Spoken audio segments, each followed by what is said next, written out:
¿Qué le parece si me acompaña a Carta a los Colosenses, por favor?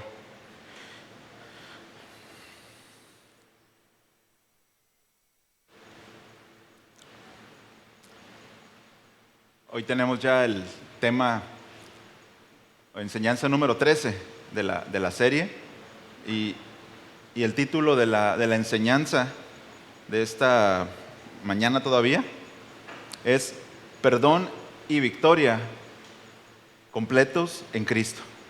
El perdón y la victoria están completos en Cristo, ¿no?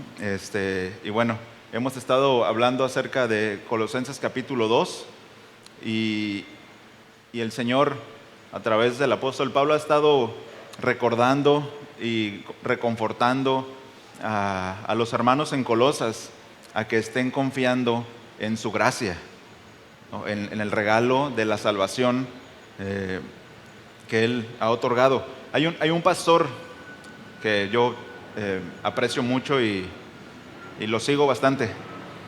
Él dice que un día, ¿no?, falleció un tío de él, su tío Guillermo, dice. Falleció su tío Guillermo y él fue, ¿no? Él dice, ¿no?, él le constó que su tío fue un fiel creyente. Entonces él fue, ¿no?, a su funeral y bueno, estaba ahí el pastor y estaba dando un sermón en la iglesia a la que pertenecía el tío Guillermo y el pastor, cuando inició el sermón, él empezó a hablar acerca del tío, ¿no?, de este hermano. Es decir, este hermano fue un hermano fiel, fue un hermano que nos ayudó en la electricidad, que estuvo aquí, hubo una tormenta, estuvo aquí arreglando la iglesia, ayudó a los hermanos, traía despensa, servía en esta área, en la otra. Un hermanazo, ¿no?, en una iglesia que toda iglesia desearía tener un hermano así, ¿no? Y los tenemos aquí. Por media hora estuvo hablando acerca de lo bueno que había sido este hombre para la iglesia y la bendición que había sido para la iglesia, ¿no? Este pastor, el sobrino, él es un pastor que es un máster en el Evangelio de la Gracia, ¿no? Entonces, es ajeno a todo evangelio de obras. Y cuando él estaba escuchando, dice, me estaba enojando, ¿no? Me estaba enojando y quería brincar y quería quitarle el micrófono al pastor y decirle, ¿qué te pasa? ¿Por qué no exaltas a Cristo? Y dice, bueno, que estuvo ahí aguantando y que después de esa media hora de estar hablando acerca del tío, de lo bueno que había sido y hablando de que él estaba con el Señor, que había partido con el Señor, dijo, pero por ninguna de esas cosas que dije por media hora, él está con Cristo, sino por su gracia, ¿no?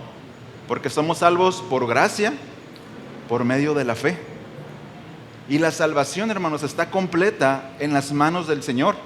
Y es lo que le enseñó el apóstol Pablo a los colosenses en el capítulo 11, versículo 11 y 12 del capítulo 2, que su salvación, recuerdan que habían sido circuncidados de corazón, que habían sido bautizados, es decir, toda esta obra la había hecho el Señor, la había hecho Dios a través de Cristo.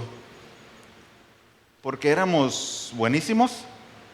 No, por gracia, ¿sí? Por el puro afecto de su voluntad, dice Efesios capítulo 1.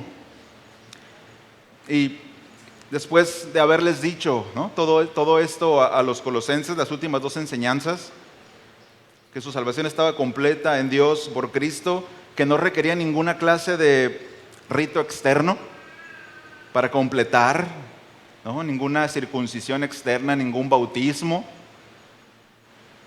Ahora el apóstol Pablo va a pasar, hermanos, a recordarles que derivado de que su salvación fue completa, está completa, no estamos esperando si pasamos el examen, estamos esperando la glorificación, estamos esperando la redención futura y total.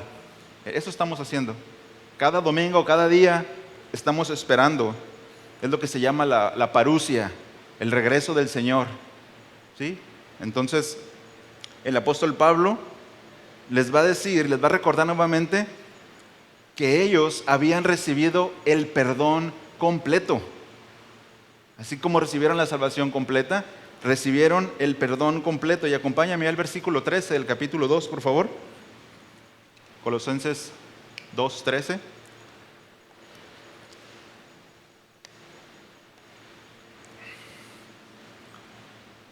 Si Dios quiere, vamos a ver versículo 13, 14 y 15.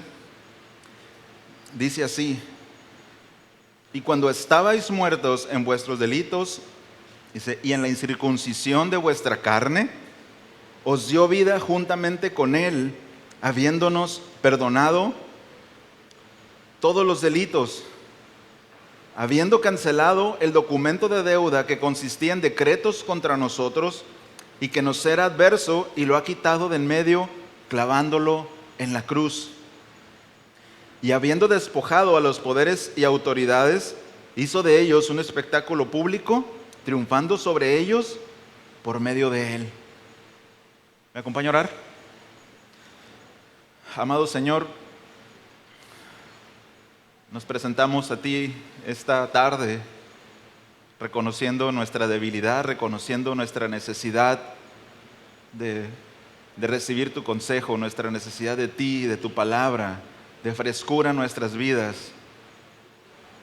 Señor, ayúdanos en esta mañana, en esta tarde, en la que se siente calor, a poder estar despiertos espiritualmente, nuestros ojos abiertos, nuestros oídos espirituales atentos, pero también ayuda a nuestro cuerpo a resistir.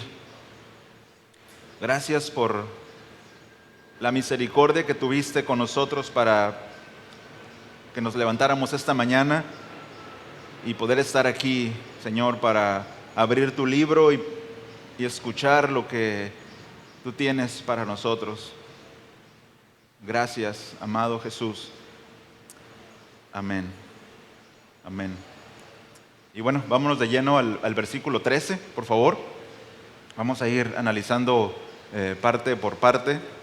Y bueno, este versículo 13 inicia dando una declaración.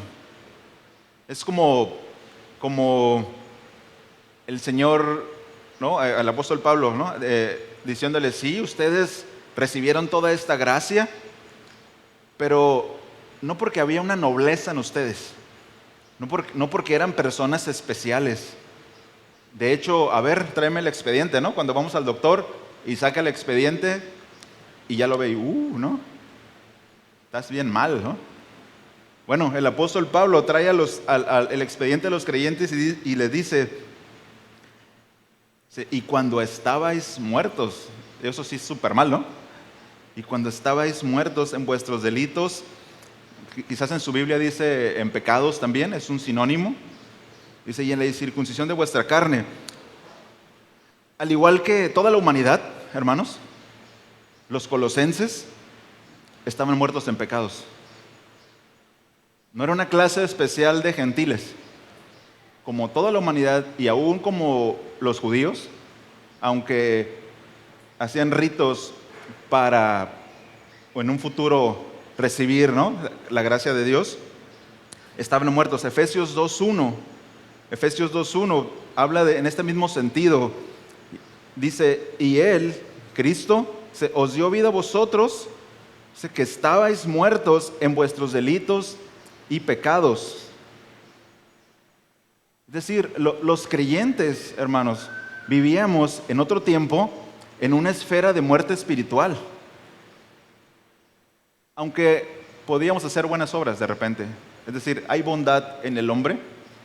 Aún los hombres más malvados, los sicarios, cuidan a sus hijos, ¿no? Pero viven en una esfera de muerte espiritual. La Escritura contempla al menos 3 formas de muerte. La primera, la muerte física, ¿sí?, la muerte espiritual, y la segunda muerte, que es la muerte eterna. Cuando Adán pecó contra Dios, cuando él pensó que podía tener sabiduría aparte de Dios, se fija que el engaño fue, conocerás el bien y el mal, ¿no? Dijo, yo puedo tener sabiduría y puedo conocer cosas aparte de Dios, quiero eso. Bueno, cuando Adán pecó, él dio el botón de inicio. Número 1, a la muerte física. Cuando él pecó y no se arrepintió, ese es un tema, ¿no? Él inició la muerte física, la decadencia en su cuerpo. Y eso fue traspasado a todas las generaciones. Pero también recuerdan que él fue separado de la comunión de Dios. Él fue sacado del huerto y separado de la comunión con el Señor. Y esa es la muerte espiritual. Es un estado de separación del hombre, aunque físicamente está vivo, pero espiritualmente su comunión, su relación con Dios está rota, está separada. El hombre está muerto espiritualmente. Y la tercera forma que les decía es que en Adán se inició el proceso para todos aquellos que no creen, para todos aquellos que se les es predicado el Evangelio y rechazan el mensaje del Evangelio, la muerte eterna. Ahora, la muerte, hermanos, que se describe en este pasaje, pues es la muerte espiritual, ¿no? No está hablando de que estaban muertos, eran personas que estaban vivas, pero está hablando acerca de la muerte espiritual. ¿Y cómo podríamos definir esta muerte espiritual? Un comentarista dice lo siguiente: estar espiritualmente muerto significa estar desprovisto de todo sentido, ser incapaz de responder a estímulos espirituales, de la misma manera que la muerte física supone la incapacidad de responder a estímulos físicos. Estar muerto en el espíritu es estar tan bloqueado por el dominio del pecado que no es posible responder a Dios. La Biblia y la verdad espiritual carecen de sentido para una persona en ese estado. Donde las personas, si usted le pregunta a una persona en la calle, ¿crees en Dios? Te va a decir que sí. Alguno te va a decir que no, ¿verdad? Te va a decir que sí. Bueno, acompáñame a la iglesia. Ay, no, eso es para locos, ¿no? Para gente que no tiene que hacer, para aburridos, para retrógradas, ¿no? ¿Por qué? ¿Por qué concluyen de esa manera? Porque hay una incapacidad espiritual de responder a Dios. La Biblia, hermanos, y la verdad espiritual, les decía, carecen de sentido para una persona en ese estado. Es decir, te escucho, pero la verdad no me interesa. Bueno, es que está muerto espiritualmente. Quienes están muertos espiritualmente están dominados por el mundo, la carne y Satanás, y no tiene vida espiritual ni vida eterna. Ese es el estado en el que los creyentes en Colosas estaban, en el que la humanidad está, en el que estábamos nosotros en otro tiempo. Pero no solamente estaban muertos en sus delitos y pecados, dice el pasaje, dice que también estaban muertos en la incircuncisión de vuestra carne.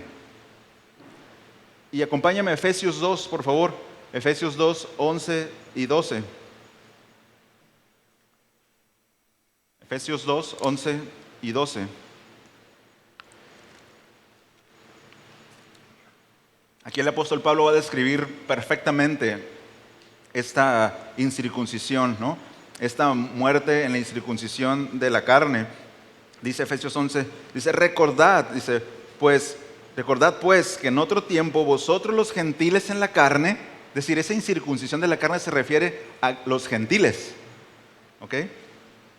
Dice, llamados sin circuncisión, por la tal llamada circuncisión, dice, hecha por manos de carne, dice, recordad que en ese tiempo estabais separados de Cristo, excluidos de la ciudadanía de Israel, extraños a los pactos de la promesa. Y ve esta última parte, hermanos, porque esto pone un fondo oscuro en la vida de las personas que están en muerte espiritual. Es extraños a los pecados de la promesa, sin tener esperanza y sin Dios en el mundo. ¿Cuántas personas, creo que se está yendo un poquito la voz, cuántas personas viven felices en este mundo, con recursos, viviendo en los Alpes suizos o en, no sé, en Aspen. Está bien, ¿no? Vivir ahí. Está bien. ¿Mande? Hace frito, ¿no? Ahí está fresquito en Aspen. Pero, y viven vidas cómodas, y no está mal vivir vidas cómodas, pero vea que el punto que se realza es que como sea que vivas, están sin esperanza y sin Dios en el mundo. Como les decía, hermanos, no éramos ningunos nobles. Si alguien que no tiene contexto de la Biblia, de esas tribus que están en una isla que se acercan barcos y les tiran flechas, ¿no? Si han visto eso, que son tribus que no conocen nada. Yo creo que están mejor, ¿no? En un sentido, en el sentido de todo el materialismo y todo eso, pero bueno, necesitan conocer a Cristo. ¿Quién quiere ir? Es viaje sin regreso. Pero decía, si alguien ajeno, nosotros le decimos esto desde el versículo 11 de Colosenses, mira, Dios, el Dios del universo, ¿sí? El Dios que tú pintaste ahí, ¿no? Ahí, que es el jefe de todos los dioses, ese Dios, ¿no? El Dios que creó todas las cosas, dice que nos resucitó junto con Él, dice que fuimos bautizados en Él, que nos dio vida, que nos perdonó. Y esa persona va a pensar, wow, ¿y quién eres tú, no? O sea, debes de ser una persona muy especial para recibir un favor del gran Dios del universo. Debes de ser un noble, tal vez eres alguien de la realeza, tienes sangre azul. Pero, ¿cuál es la realidad? Éramos muertos espirituales, ajenos. Los judíos eran la comunidad del pacto. De alguna manera ellos tenían una relación más cercana con Dios, en el sentido que tenían la revelación de Él. Pero por conocer la revelación nadie se salva, hermanos. ¿Sí? Por leer la Biblia completa, nadie se salva. Se salva por creer en lo que dice la Biblia. Entonces, no éramos ningunos nobles, éramos personas incapaces, y Juan habla mucho al respecto, ¿no? Cuando Jesús vino y dice que vino la luz, ¿no? Pero ¿qué pasó con las personas? Que amaron más las tinieblas, porque amaron sus obras, ¿no? Amaron más esa vida en esa esfera de muerte. Pero no solamente les recuerda esta parte, ¿no? de que estaban muertos espiritualmente, que estaban ajenos a los pactos de Dios, que estaban ajenos a Dios, que no tenían esperanza. Y todo esto, hermanos, todo esto es algo que también nos dice a nosotros el apóstol Pablo. Estábamos sin esperanza y sin Dios en el mundo. Aunque pudiéramos estar muy contentos haciendo cosas, esa era nuestra condición. Pero vean lo que sigue diciendo el texto. En el versículo 13 de Colosenses, dice, y estando en esa condición, ¿no? Estando en esa condición de muerte espiritual, dice, os dio vida juntamente con Él.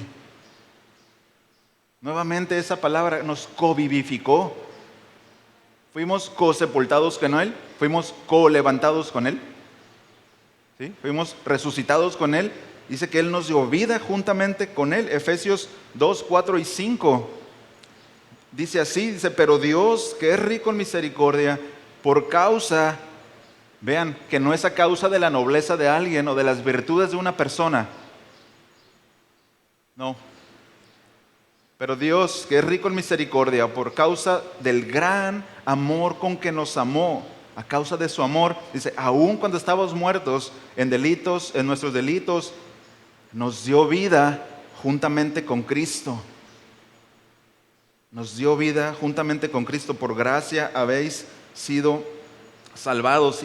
Y Juan 11, hermanos, se los leo. Juan 11, versículo 25.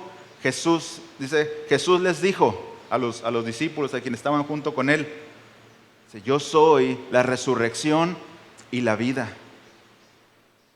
El que cree en mí, aunque esté muerto, vivirá. Es decir, por poner la confianza, ¿qué cosas tengo que hacer? ¿Cuántas obras tengo que hacer? Ninguna. Pon tu confianza, pon tu fe, ¿qué es eso? Confianza en la obra de Cristo. Dice, porque dice el Señor que aunque esté muerto, vivirás. Versículo 26, y todo el que vive y cree en mí, no morirá jamás. Y vea la pregunta de aquí de Juan, dice, ¿crees esto? ¿Crees esto? ¿Crees que Dios te dio vida cuando estabas muerto? ¿Y crees que ya no vas a morir jamás? ¿Crees que tienes la vida eterna? Son las preguntas que salen de ahí mismo, ¿no? Y esto nos recuerda lo que el apóstol Pablo le estuvo diciendo a los colosenses, ya desde el versículo 10, yo les decía hace un momento, ¿no? Hablando acerca del centro de la vida del creyente, del centro de la teología del creyente, que es Cristo. En el versículo 10 dice que fuimos hechos completos en Él, en el que es la vida, en el que es la resurrección, que fuimos circuncidados en Él, que fuimos sepultados con Él, que habíamos resucitado con Él, y aquí que nos dio vida juntamente con Él. Y el versículo 15 de ahí de Colosenses dice que triunfamos sobre todas las potestades con Cristo por medio de Él mismo. Entonces vean cómo el apóstol Pablo va centrando no la mira en las personas, en las cosas, en los libros, en la teología, sino en Cristo. De Él dependemos. Hermanos, Él debe ser la razón principal por la cual estemos sentados en esa silla. No solamente para calmar nuestras conciencias. No debemos de perder de vista que todo lo concerniente a la salvación es del Señor, porque la salvación es del Señor. Cristo, hermanos, hizo una obra no pequeña, no fue un hombre loco que decía que era Dios que lo mataron, era el Hijo de Dios. Su obra, entonces, por lo tanto, es de dimensiones cósmicas. El universo se conmovió cuando Cristo fue colgado en esta cruz y cuando Él entregó su vida.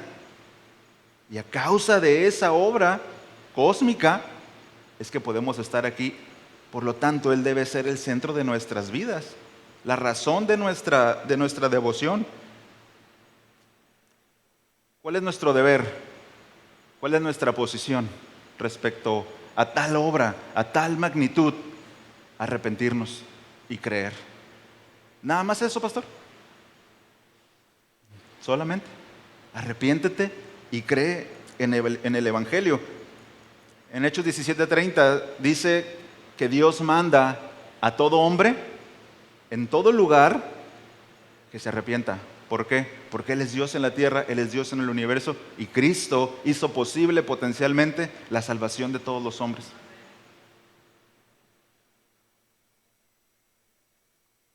Primera de Juan 5:12. Si quiere, vaya ahí por favor conmigo. Primera de Juan 5:12.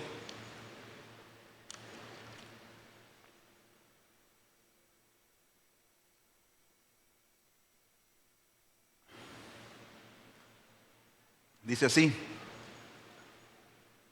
el que tiene al Hijo, ¿qué tiene? Tiene la vida. Si tú tienes a Cristo, hermano, tú tienes la vida. Tú fuiste covivificado con Cristo. Fuiste levantado con Cristo. Dice, el que no tiene al Hijo de Dios, no tiene la vida. Puede ser un muerto espiritual, ajeno a los pactos y a Dios, sentado en la banca de una iglesia, cantando. Y en algunos casos, predicando. El que tiene al Hijo tiene la vida, y el que no tiene al Hijo de Dios no tiene la vida. Hermanos, si nuestra vida no tiene como eje el vivir para Cristo, Porque esa es la enseñanza del apóstol Pablo. Para mí, el vivir es Cristo y el morir es ganancia. Dice, no sé qué escoger. Ahí en Filipenses, ¿no? Habla acerca de eso. Si Cristo no es el eje de nuestras vidas y el conocerlo, el ir hacia dimensiones más profundas, hermanos, de comunión con Cristo, de conocerle más, si eso no es el objetivo de nuestras vidas como creyentes, solo tenemos una linda religión y un local caluroso. Entonces, ¿de qué se trata? Hermanos, se trata de Cristo. Se trata de exaltarlo a Él, se trata de vivir para Él, se trata de buscarlo a Él en comunión día tras día. J.C. Rayleigh, él decía, y lo he repetido varias veces, que en el amanecer de la resurrección, es decir, cuando esta tierra pase y todos sus afanes y todas las cosas por las que nos afanamos y nos peleamos y otras las disfrutamos, ¿no? Bien, cuando todo esto pase y cuando despertemos a la realidad y esté Él ahí, nos vamos a lamentar de no haberlo amado más cuando estábamos aquí, de no haber gastado nuestras vidas más para conocerlo, de maneras distintas, estudiando su palabra, escudriñando, no sé, hermanos, disciplinas espirituales.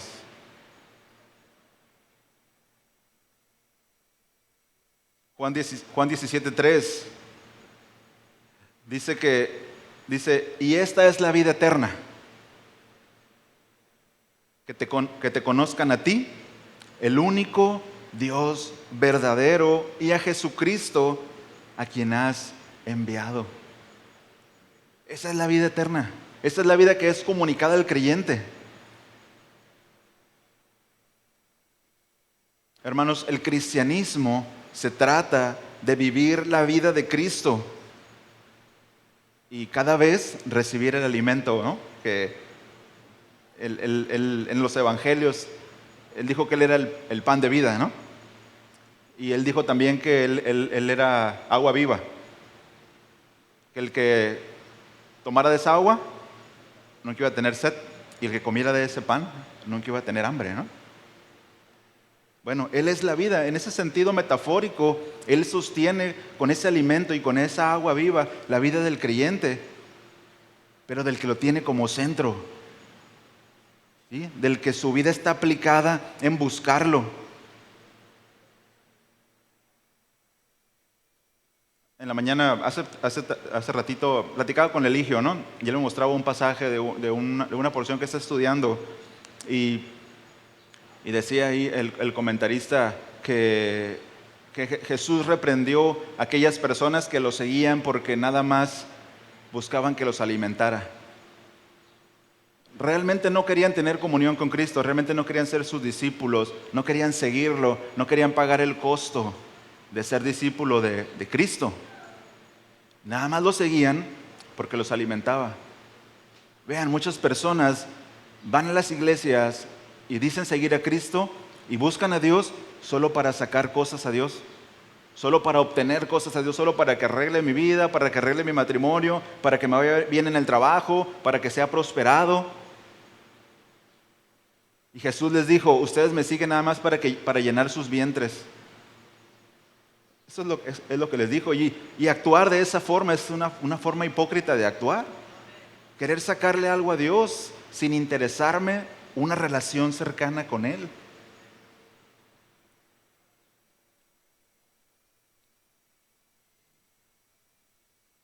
Como resultado, hermanos, de recibir una vida juntamente con Cristo, como resultado de haber sido covivificados con Cristo, de recibir la vida eterna, de tenerlo a Él, como resultado, dice el versículo 13 ahí en Colosenses, del capítulo 2. Me voy ahí.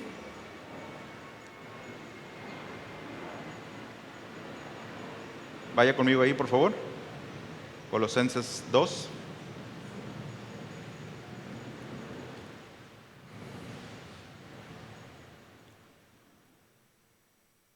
Ya vimos, ¿no? Que nos dio vida juntamente con Él. Y el final del versículo dice, habiéndonos perdonado todos los pecados, todos los delitos. Es decir, al darnos Dios, al levantarnos y darnos vida juntamente con Cristo, inmediatamente nuestros pecados fueron perdonados. Salmo 130, versículo 3 y 4 dice, Señor, dice, si tuvieras en cuenta las iniquidades, dice, ¿quién, oh Señor, podría permanecer? Pero en ti hay perdón para que seas temido. Miqueas 7:18 dice, ¿qué Dios hay como tú que perdona la iniquidad y pasa por alto la rebeldía del remanente de su heredad? ¿Qué Dios es aquel que perdona los pecados de esos seres que estaban muertos, que estaban alejados? Y no solamente eso, hermanos, que aborrecían a Dios y lo odiaban, que no querían saber nada de Él. Pero la Escritura nos enseña que Dios nos atrajo con cuerdas de amor y lo cantamos. Él nos atrajo a Él. Dice que nos perdonó todos los delitos. Hermanos, el hecho de saber que somos perdonados, que fueron perdonados todos nuestros delitos, son verdades que ya conocemos, ¿no? Que son verdades que no son familiares. O alguien no sabía que sus pecados fueron perdonados. Porque si no lo sabía y se acaba de enterar que sus pecados fueron perdonados, debería estar gritando de alegría. Porque fueron perdonados sus pecados. Pero a nosotros, creyentes maduros, experimentados, ¿qué nos produce esta verdad? ¿O qué debería producirnos esta verdad? El saber que todos, hermanos, y todos son todos. No una parte de los pecados. Todos los pecados fueron perdonados. ¿Qué produce en nuestras vidas? ¿Qué sensación, qué emoción produce en nuestras vidas escuchar esas palabras? No de mí, de la Escritura. Habiéndonos perdonados todos los pecados, todos los delitos. Vea la diferencia entre un perdonado y uno perdonado. Mateo 25:34, por favor, vaya ahí.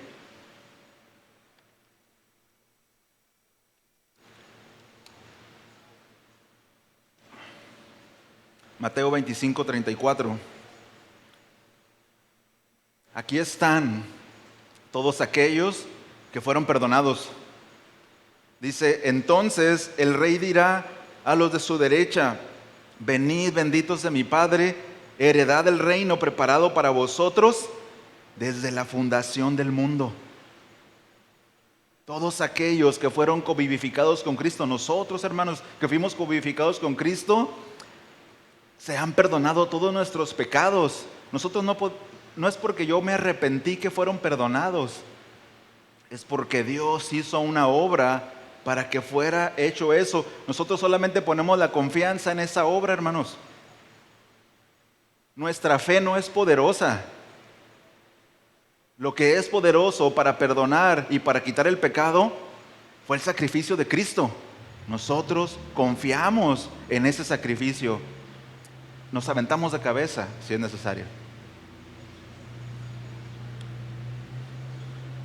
Se dice, creo que es Policarpo, si no me acuerdo, cuando lo iban a sacrificar, un mártir, como mártir, le dieron una última oportunidad y le dijeron, ya estaba amarradito con leña y, ¿no? Y todo.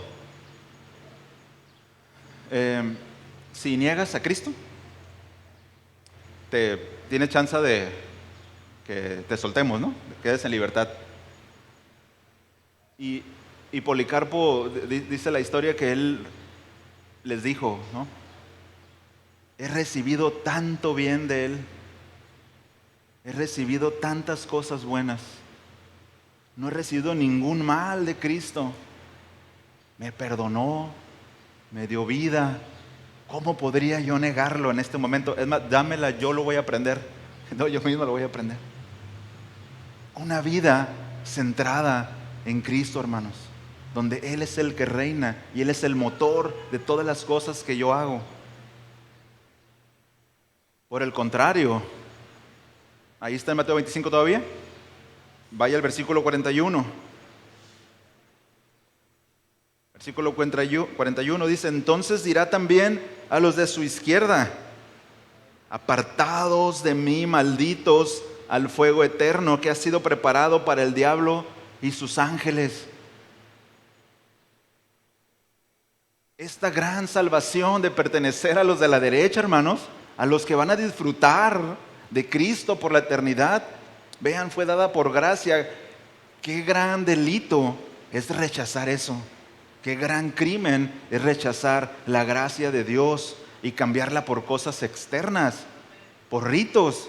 Y es lo que el apóstol Pablo estaba salvando y advirtiendo a los colosenses: no pongan la confianza en eso. Si ustedes ponen la confianza en cosas externas, cosas que no provienen de la gracia, el final va a ser catastrófico. Pensabas que estabas de la derecha: Señor, Señor, en tu nombre hicimos esto y lo otro. Nunca los conocí. Apartados de mí, hacedores de maldad. Mateo 7. Y hermanos, considerando ese perdón, esas grandes promesas, el que éramos ajenos a Dios y que ahora nos ha puesto en una relación con Cristo, ¿sí? El misterio del que habla el versículo 17 del capítulo 1 de Colosenses: Cristo en vosotros. Conocer eso, tener esa certeza, debería llevarnos a una devoción superior. Y la pregunta es: ¿por qué la devoción de la mayoría de los cristianos es tan pobre? ¿Por qué? Vean el perdón cósmico que se recibió. Vean el costo, hermanos, que tuvo.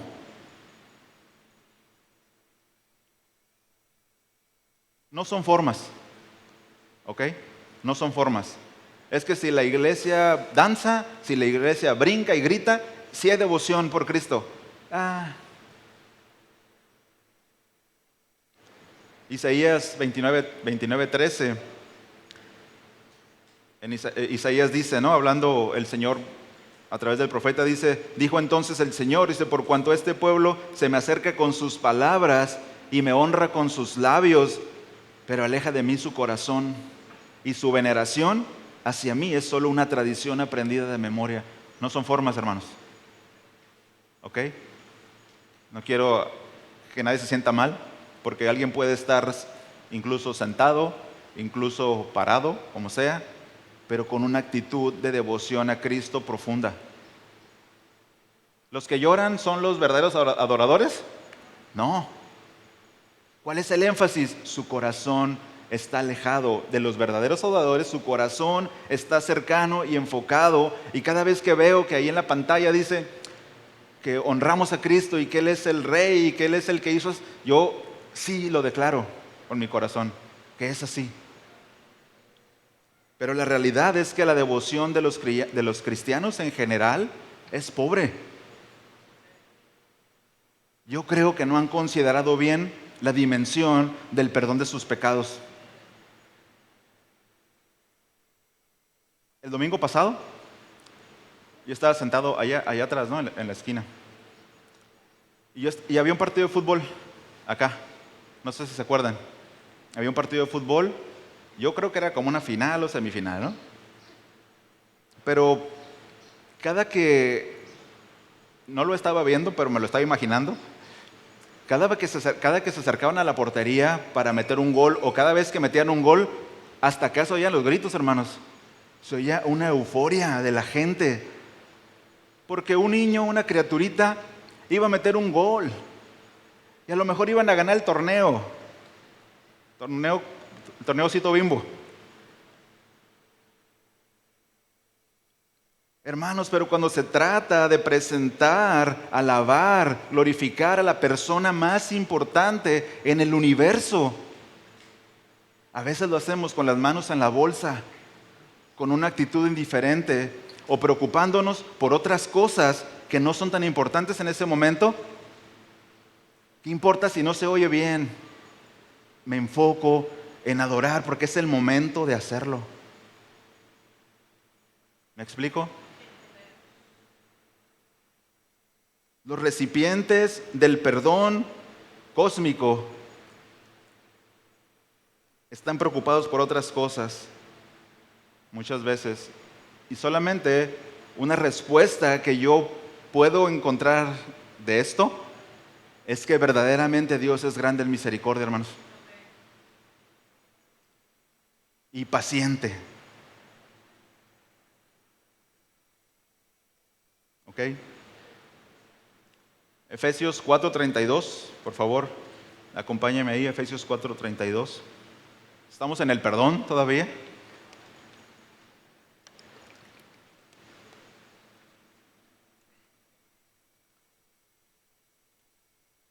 Dice, nos ordena, dice, antes sed benignos unos con otros, misericordiosos, perdonándoos unos a otros. Vean, ¿por qué tenemos que tener esa actitud? Como Dios también os perdonó a vosotros en Cristo. Dios nos ha perdonado una enorme deuda, una deuda incalculable. Algunos dicen, no, hay un texto, yo sé que el texto dice así, que el que a mucho se le perdona, mucho ama. Bueno, hermanos, al que poco se le perdona, ese poco es de una deuda incalculable.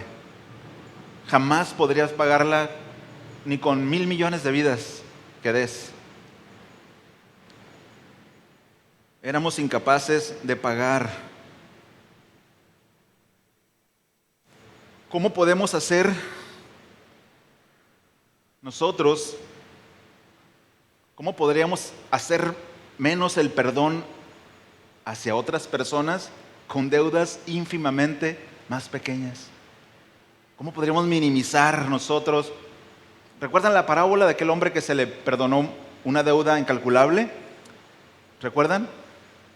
Está en Mateo, creo que 15, no me acuerdo bien, pero se le pagó una deuda incalculable. Y lo iban a meter a la cárcel, pero el rey tuvo misericordia. Pero luego él fue con uno que le debía una deuda pagable. ¿Y qué hizo? No lo perdonó, lo metió a la cárcel. ¿Será que hay personas que tienen deudas pagables con nosotros? ¿Usted qué dice? No, pastor, tú no sabes lo que me hizo fulanito. No sabes. Te aseguro que es pagable. Te aseguro que hablando con la persona, y a lo mejor tú tendrías que pedirle perdón primero, se arregla la cosa.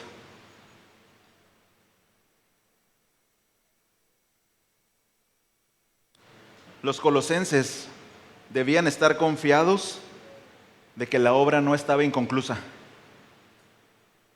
de que no tenían que hacer más cosas, no había más delito que perseguir, no tenían que depender de otras cosas para sentirse seguros o completos. El perdón fue completo. Cuando hablas de que dice, habiéndonos, el verbo en el tiempo que está es algo que fue completo en el pasado, completado, ya. No es que el Señor perdonó mis pecados pasados y bueno, hijo, de aquí para adelante, pues ahí te la echas, ¿no? Y cuidado, porque si fallas, completo, hermanos, completo. Pasados, presentes y futuros. Podían confiar en eso. Pero en el versículo 14, ahora Pablo va a ilustrar cómo se llevó a cabo ese perdón, porque no solamente Dios dice, hoy tengo ganas de perdonar personas, ¿no? Un día se levantó y dijo, soy tan misericordioso que hoy es el día de la redención y del perdón a todos los hombres. No, porque la justicia de Dios requería que el hombre muriera, porque la paga del pecado es muerte. Y en el versículo 14 dice, hermanos, vayan ahí conmigo a Colosenses, dice, habiendo cancelado el documento de deuda que consistía en decretos contra nosotros y que nos era adverso. Cuando habla acerca de que fue cancelado este documento, este pagaré, ¿todos alguna vez han firmado un pagaré? ¿A qué te obliga? ¿Pagas o pagas, no? O si no te llevan una cobija y unas tortas allá. Dice que él lo borró y la expresión es de un papiro. Cuando los escribas tenían esos papiros, estas pieles debían usarse con una tinta que no tuviera ácido y que no mojara. ¿Para qué? Para que fuera reutilizable. Fueron sus iPads del momento, ¿no? Escribían algo y lo podían borrar. Bueno, esta es la expresión que Dios borró el documento de deuda. Dios borró nuestro pagaré. Mira, Señor, aquí está todo lo que debo. Aquí están todos mis delitos, todos mis pecados desde que nací. Y el Señor pasa su mano, su borrador, sí, y los borra. Y esta deuda, este pagaré, Efesios 2:15 nos da una explicación breve acerca de esto. Dice, aboliendo en su carne la enemistad, la ley de los mandamientos expresados en ordenanzas. La ley, hermanos, nos hizo firmar ese pagaré. Aunque no éramos judíos, había una ley en el corazón. Había una ley ahí puesta, la cual habías violado, de la cual eras culpable de haber transgredido. Y tenías un documento legal que te acusaba. Mas Satanás y todas sus legiones, culpable, culpable, muerte, muerte al culpable.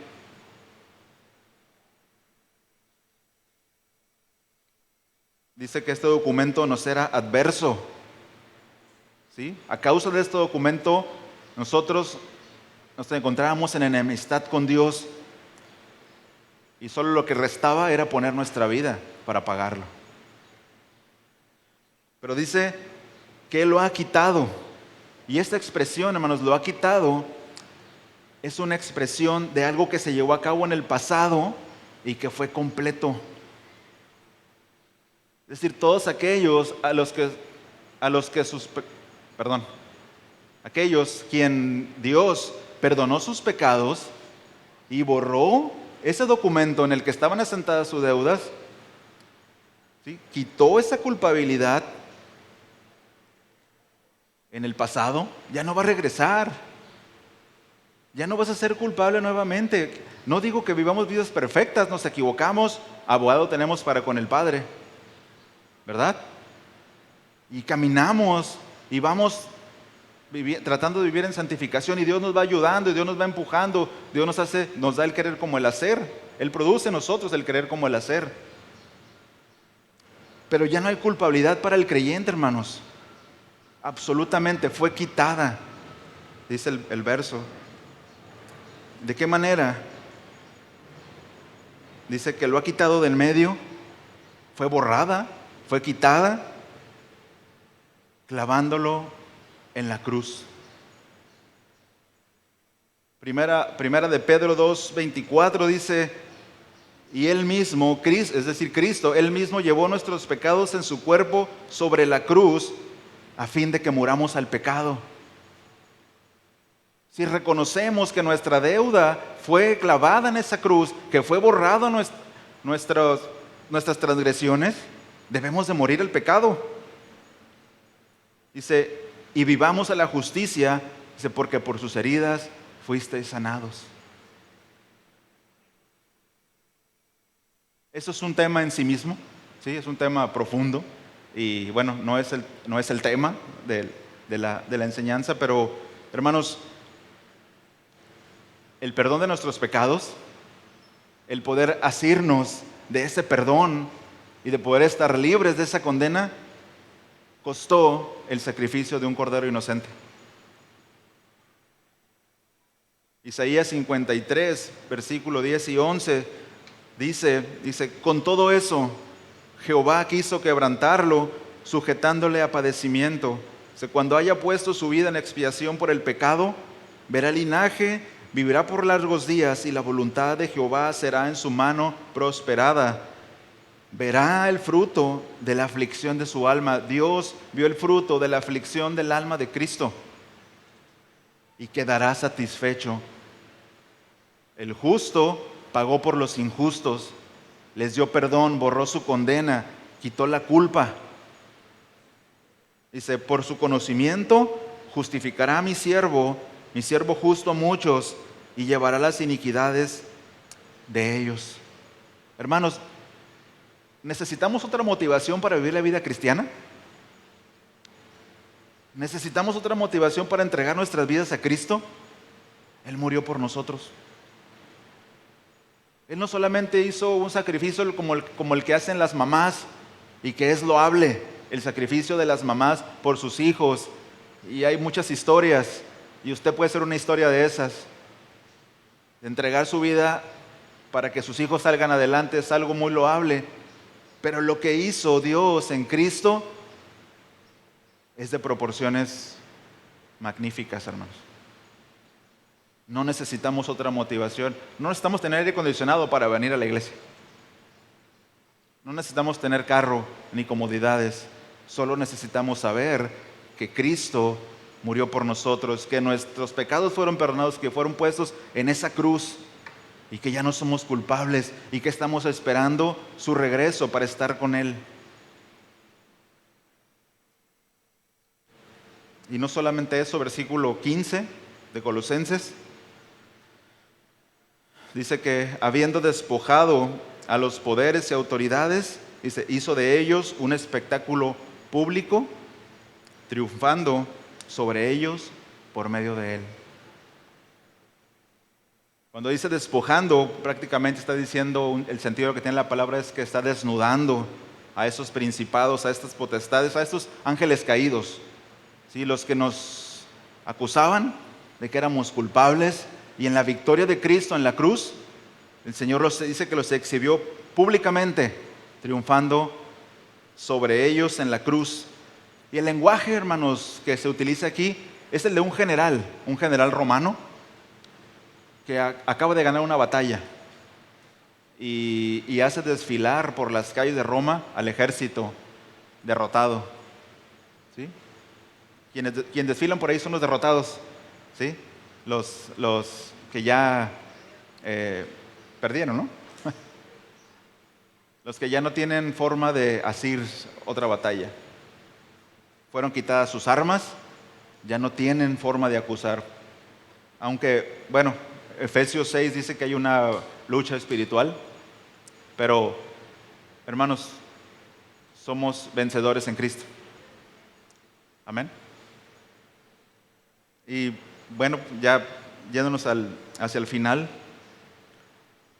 la victoria de Cristo en la cruz despojó por completo a Satanás con todo su poder, todos sus planes demoníacos, cuyo fin era detener la obra redentora. Cristo triunfó sobre ellos y lo derrotó. La cruz, hermanos, la cruz es la respuesta a los herejes colosenses que insistían en que los cristianos debían adorar ángeles, debían comunicarse con ángeles. ¿Sí? Los gnósticos tempranos tenían esas prácticas de hacer ritos y cultos a deidades para obtener sabiduría. En la cruz, Cristo los derrotó a todos. Dios canceló esa deuda, derrotando a Satanás y a sus ángeles caídos. Y hermanos, este triunfo de Cristo en la cruz es la razón por la que Pablo puede declarar estas palabras, y con esas palabras terminaremos la enseñanza. Por favor, acompáñame a Romanos 8, 37 y 39, al 39.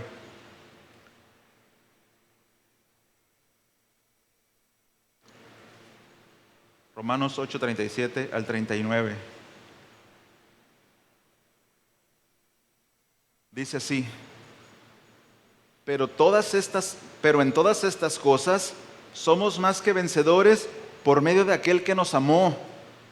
Porque estoy convencido de que ni la muerte, ni la vida, ni ángeles, ni principados, ni lo presente, ni lo porvenir, ni los poderes, ni lo alto, ni lo profundo, ni ninguna otra cosa creada nos podrá separar del amor de Dios que es en Cristo Jesús, Señor nuestro. Triunfamos con Cristo en la cruz, hermanos. No hay nadie que nos acuse. No hay cosa creada en este mundo que nos pueda hacer titubear, o debería, ¿no?, hacernos titubear. La muerte de Cristo nos concede transformación, nuevas criaturas, nos concede perdón y nos concede victoria. Todo esto, hermanos, que vimos versículo 11 al 15, resulta en una salvación completa a los creyentes, en un perdón completo y en una victoria completa. Y bueno, último pasaje, ¿me lo permiten? Pablo dijo, y después de esto oramos, y Grupo Alabanza me acompaña, por favor. Pablo dijo en Gálatas 6:14 lo siguiente. Dice, pero lejos esté de mí gloriarme, sino en la cruz de nuestro Señor Jesucristo, por quien el mundo me es crucificado a mí y yo al mundo. Este debe ser el lema de todo creyente. Yo lo pegaría en la puerta de la casa. Lejos esté de mí gloriarme. No tengo nada de qué gloriarme. Fui un muerto que no podía tener vida por sí mismo, que Cristo vivificó. Sino solamente me puedo gloriar en la cruz de Cristo, en quien hemos tenido victoria. Amén. Entonces, pues, ¿me acompañan a orar?